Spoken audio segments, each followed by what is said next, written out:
Welcome to R five TV news. Bharat Ratna మాజీ ప్రధాని అటల్ బిహారీ వాజ్పేయి శత జయంతి సందర్భంగా వారి సేవలకు గుర్తుగా ఆంధ్రప్రదేశ్ రాష్ట్ర వ్యాప్తంగా ప్రతి జిల్లాలో అటల్ బిహారీ వాజ్పేయి కాంస్య విగ్రహాన్ని ఏర్పాటు చేయాలన్న సంకల్పంతో ఆంధ్రప్రదేశ్ బీజేపీ రాష్ట్ర అధ్యక్షులు పివిఎన్ మాధవ్ సారథ్యంలో చేపడుతున్న అటల్ మోదీ సుపరిపాలన యాత్రను విజయవంతం చేయాలని కోల ఆనంద్ బీజేపీ కార్యకర్తలను కోరారు. శ్రీకాళహస్తి పట్టణంలోని స్థానిక బీజేపీ కార్యాలయం నందు పట్టణ అధ్యక్షుడు ఆర్ హరీష్ రెడ్డి అధ్యక్షతన ఉదయం 10 గంటలకు సమావేశం జరిగింది. ఈ సమావేశానికి ముఖ్య అతిథిగా కోల ఆనంద్ పాల్గొన్నారు. కోలా ఆనంద్ ఈ సందర్భంగా మాట్లాడుతూ ఈ 14వ తేదీన సాయంత్రం 3 గంటలకు రేణిగుంట మండలంలోని మరికుంట నేషనల్ హైవే సర్కిల్ వద్ద విగ్రహ ఆవిష్కరణ బహిరంగ సభను విజయవంతం చేయాలని బీజేపీ నాయకులు, కార్యకర్తలు, అభిమానులు, శ్రేయోభిలాషులు కోరారు. ఈ కార్యక్రమంలో బీజేపీ రాష్ట్ర ఉపాధ్యక్షులు కోలా ఆనంద్, జిల్లా ఉపాధ్యక్షులు మేళాగారం సుబ్రహ్మణ్యం రెడ్డి, కోలా గోవర్ధన్, అధికార ప్రతినిధి కొండేటి గోపాల్, పట్న అధ్యక్షులు ఆర్ హరీష్ రెడ్డి, జిల్లా మహిళా మోర్చా అధ్యక్షురాలు శ్రీమతి ప్రజ్ఞశ్రీ, కన్నా వెంకటేశ్వర్లు, కుప్ప ప్రసాద్, యుగంధర్, గోవర్ధన్, శ్రీపురం సుధాకర్, సీనియర్ నేతలు చిలక రంగయ్య, మధు వాసు యాదవ్, కోనేటి అయ్యప్ప, పుణ్యం ఢిల్లీ కుమార్ రెడ్డి, తానికొండ్ల భరత్, రామ్ ఉమాసింగ్, చందు, రవితేజ, తులసి, ఇత్తడి మహేష్, కిరణ్ తదితరులు పాల్గొన్నారు. మాజీ ప్రధాని భారతరత్న అటల్ బిహారీ వాజ్పేయి గారి యొక్క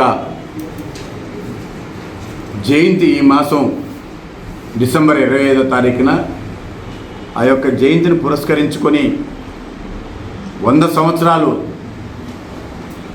శత జయంతి జరుగుతూ ఉంది దేశమంతా కూడా.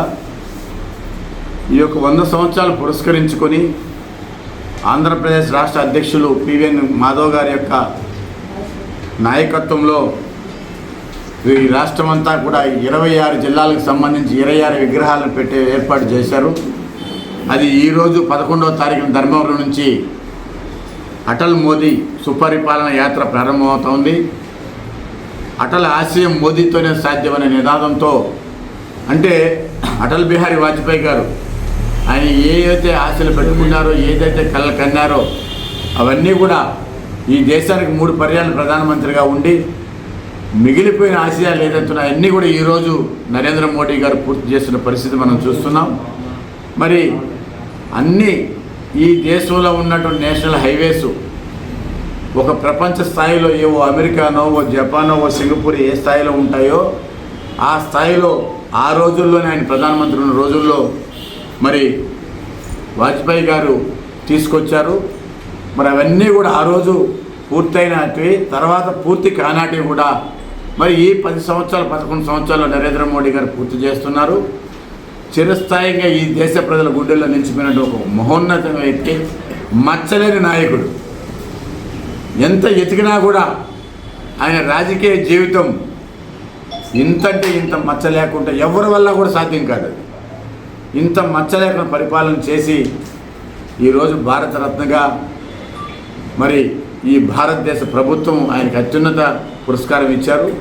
మరి దానికి సంబంధించి రేణిగుంట ఎయిర్పోర్ట్ దగ్గర మర్రిగుంట సర్కిల్, అంటే పాపనాడిపేటకు వెళ్ళేటటువంటి పెద్ద సర్కిల్లో హైవేలో వాజ్పేయి గారి యొక్క విగ్రహ ప్రతిష్ఠ జరుగుతూ ఉంది.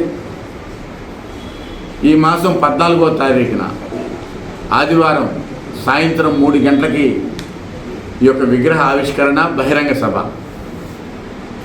ఈ యొక్క యాత్రకు సంబంధించి కూడా రాష్ట్రంలో ఉన్నటువంటి ఎమ్మెల్యేలు, ఎంపీలు, మంత్రులు, అదేవిధంగా కూటమి ప్రభుత్వంలో ఉండే ఎమ్మెల్యేలు, మంత్రులు అందరూ కూడా అటు Bharatiya Janata party, Telugu Desam party, Janasena party 3 పార్టీల కలయికతో మరి ఈ యొక్క కార్యక్రమం జరుగుతూ ఉంది.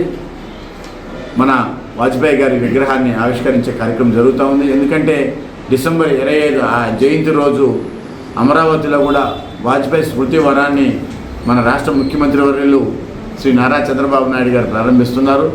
ఈ యాత్రకు సంబంధించి 3 ప్రాంతాల్లో పవన్ కళ్యాణ్ గారు ఒక విగ్రహావిష్కరణ ఉంటుంది, నారా లోకేష్ గారి ఒక విగ్రహావిష్కరణ ఉంటుంది, అదే రకంగా చంద్రబాబు నాయుడు గారు ఒక విగ్రహావిష్కరణ ఉంటుంది.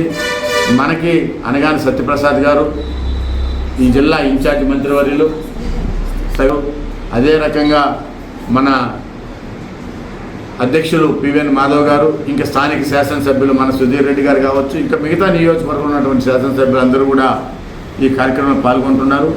అందువల్ల దయచేసి శ్రీకాళహస్తిలో ఉన్నటువంటి భారతీయ జనతా పార్టీ నాయకులు, కార్యకర్తలు, కూటమి నాయకులు, కార్యకర్తలు అందరూ కూడా పెద్ద ఎత్తున తరలి వచ్చి ఈ యొక్క ఆవిష్కరణ కావచ్చు, సభ కావచ్చు, రెండు కూడా విజయవంతం చేయాలని చెప్పి ప్రతి ఒక్కరిని మనస్ఫూర్తిగా నేను కోరుకుంటున్నా. ధన్యవాదాలు.